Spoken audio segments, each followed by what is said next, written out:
Hello everyone, I'm very excited. I got my GMC college at the round one and I'm very excited. So let us start the video. I'm Shreya Gupta and I welcome you all to my YouTube channel. So guys, मैंने round one का Jharkhand counselling कराया था, state counselling करवाया था मैंने, जिसमें कि मैंने चूज़ किया था MBBS को चूज़ किया था, फिर किया था मैंने BDS को भी चूज़ किया था। एंड मेरे ये स्टेट में बस एक ही ये BHMS का कॉलेज है जो कि गवर्नमेंट है। मेरे में कोई अलग से आयुष काउंसलिंग नहीं होता है यहाँ पे, तो सिर्फ उसी का था। तो वो भी राउंड वन में ही वो MBBS और BDS के साथ में ही हो जाता है, तो मैंने वो काउंसलिंग कराया था। एंड मैंने अपना रजिस्ट्रेशन बहुत अच्छे से सोच समझ के फिल किया था, चॉइस फिलिंग भी बहुत अच्छे से किया था। एंड गेस व्हाट, मैंने अपना पहला GMC में मुझे मिल गया जो कि गोड्डा में है। मैं बहुत खुश हूँ, but this is not truth. I got GMC I got, मतलब मुझे मिला GMC but not for MBBS, it got me BHMS। I am very sad, क्योंकि मैंने जहाँ तक सोच रखा था कि मुझे एटलीस्ट BDS तो मिलना चाहिए था इस बार, क्योंकि मुझे पिछले बार भी BDS मिल रहा था, उसके पिछले साल भी मुझे BDS मिल रहा था, बट मैंने उस टाइम नहीं लिया। लेकिन इस टाइम मैं टूट चुकी थी, मुझे बस लगा कि मैं अब और ड्रॉप नहीं लूँगी।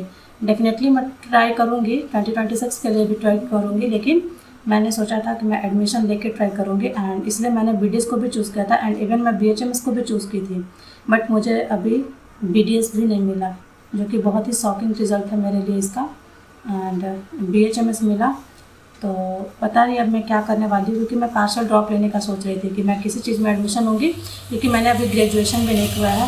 एंड यहाँ लाके मैं बहुत डिप्रेस्ड हो गई हूँ कि मेरे सब आगे वाले, उनका तो अभी 1 ईयर बचा हुआ है, उसका ग्रेजुएशन पूरा हुआ। किसी ने MBBS प्राइवेट से किया, तो किसी ने BHMS भी किया, किसी ने इंजीनियरिंग कॉलेज में एडमिशन लेके किया, एंड किसी को तो IIT भी मिला, IITian कोई बन गए, लेकिन मैं वहीं की वहीं हूँ। इसलिए मैं बहुत डिप्रेस थी एंड मैंने सोचा था कि इस बार मैं पार्शियल ड्रॉप लेने के लिए सोच रही थी कि मैं किसी चीज़ में एडमिशन लूँगी एंड तब अपना प्रिपरेशन को जारी रखूँगी। लेकिन इस बार भी मुझे BHMS मिला, जो कि मैं उसमें भी खुश थी कि चलो कोई बात नहीं, ग्रेजुएशन करना है तो ग्रेजुएशन उससे भी कर लूँगी।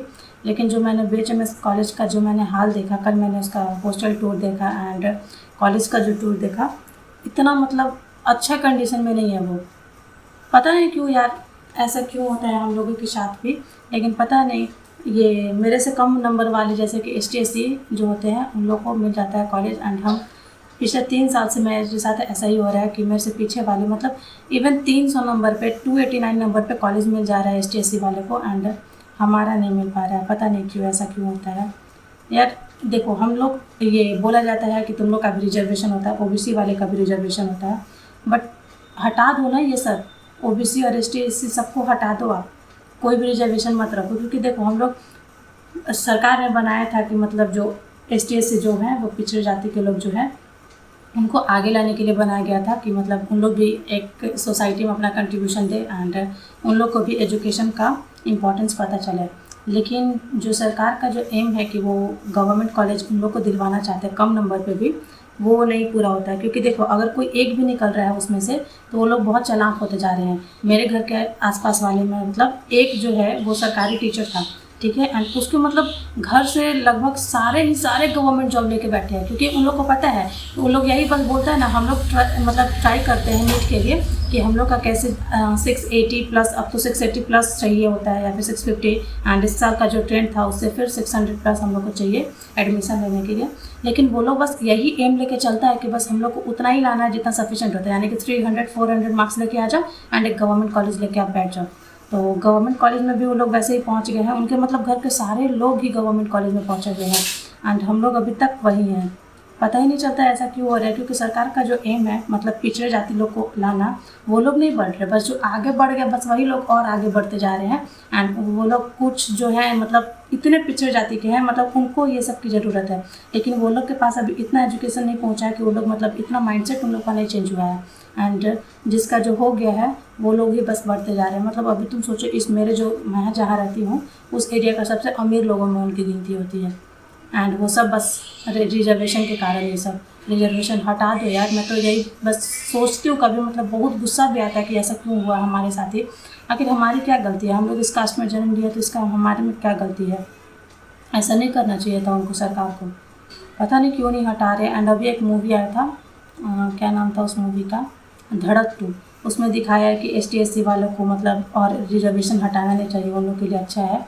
लेकिन यार देखो ना, ST SC हम लोग भी कहीं ना कहीं ऐसा कोई डॉक्टर्स होते हैं या फिर कहीं भी हम लोग जाते हैं नीट के अगर कॉलेज में, मान लो अगर मैं चली जाती तो वहाँ पे जो मेरे कलीग्स होते हैं, यानी मतलब जो मेरे क्लासमेट्स होंगे, तो अगर वो ST SC होंगे तो कहीं ना कहीं मेरे माइंड में ये आएगा कि अरे ये तो वो है, इसको कम नंबर पे ही मिल गया होगा, ऐसे ही आ गया है, ये नॉन डिजर्विंग कैंडिडेट है, ऐसा लगता है हम लोग को कि ये तो ऐसे ही है। इवन कि मैं डॉक्टर्स का भी अगर सरनेम जानती हूँ कि अगर वो ये सरनेम है उनका, मतलब दास हो जाता है या फिर कोई और ST SC में जो लगाया जाता है, तो मेरे मन में कहीं ना कहीं ये डाउट आता है कि शायद ये भी कम नंबर पे गए होंगे एंड इनको भी ऐसा ही बस रिजर्वेशन के थ्रू कॉलेज मिला होगा।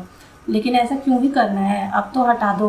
देखो, आप पिछड़ी जाति को दो, लेकिन एकदम ये जांच पड़ताल करके दो, मतलब जितना भी है ना वो वहाँ पे उसको टेस्ट करो कि सही में वो उतना लायक है कि नहीं। क्योंकि जो बढ़ रहा है बस वही आगे बढ़ रहा है, बाकी सब पीछे ही रह गए। मेरे गांव में भी बहुत सारे कास्ट के लोग हैं, लेकिन अभी भी वो सब वहीं पे हैं, कहीं आगे नहीं बढ़े हैं। एंड जो शहर के जो थोड़े बहुत लोग हैं, जो थोड़ा बहुत एजुकेटेड हो गए हैं, उनको कहीं ना कहीं ये पता चल गया कि अगर हम थोड़ा सा भी मेहनत करते हैं तो वो गवर्नमेंट कॉलेज या फिर गवर्नमेंट जॉब लेके बैठ सकते हैं। एंड सारे लोग अभी वही कर रहे हैं। जो मैं बताई कि मेरे इस एरिया में जो लोग रहते हैं, वो लोग मतलब 3-4 लोग हैं, उन लोग का मतलब पूरा जनरेशन जो होता है, 3 जनरेशन से वो लोग गवर्नमेंट जॉब ले रहे हैं। एंड सिर्फ अपने ही जनरेशन के नहीं, उसके अंकल के भी, मामा के भी, देखो बेटे बेटी, वो लोग भी, मतलब सब कोई कुछ ना कुछ कर रहा है। मतलब कोई बैठा नहीं है, उनके पास कोई भी चीज़ की कोई कमी नहीं है, बस वही लोग आगे बढ़ रहे हैं। So this is very disappointed for me. And अगर आप सबकी क्या मतलब ये सलाह है, आप भी मेरे कमेंट बॉक्स में बताना। एंड ये हटना चाहिए ज़रूर। आप प्लीज़ मेरे को सपोर्ट करो। एंड अब हटना चाहिए यार, कब तक ये सब हम लोग सहेंगे? अब छुआछूत जो पहले वाला बीमारी था वो सब हट चुका है। अब उनको कोई हीन दृष्टि से भी नहीं देता है, सब लोग उनको अब इक्वालिटी देते हैं। एंड वो लोगों तो कुछ ज़्यादा ही हो गया है। एंड वो लोगों में अपना कहीं ना कहीं एटीट्यूड आता है कि आप सब, वो लोग को ये नहीं जानते, हम लोग को ऐसे ही बोलते हैं ना। वो अंकल मेरे पास जब भी आते हैं तो बोलते हैं ना कि तुम अभी तक यहीं पे हो, कुछ नहीं कर रही हो। अरे यार आप अपना देखो ना, आपको कैसे मिल रहा है? आप मेरे 300 मार्क्स, मैंने 3 अटैम्प्ट दिए, तीनों में ज़्यादा आया है मेरा। एंड वो लोग को 300 मार्क्स पे 289 पे मिल जा रहा है कॉलेज। गर्ल्स का तो और ज़्यादा हो जा रहा है। तो ये सब नहीं होना चाहिए guys. That's it today. And आप भी कहीं ना कहीं ये चेंज करने में मदद करो। Bye guys.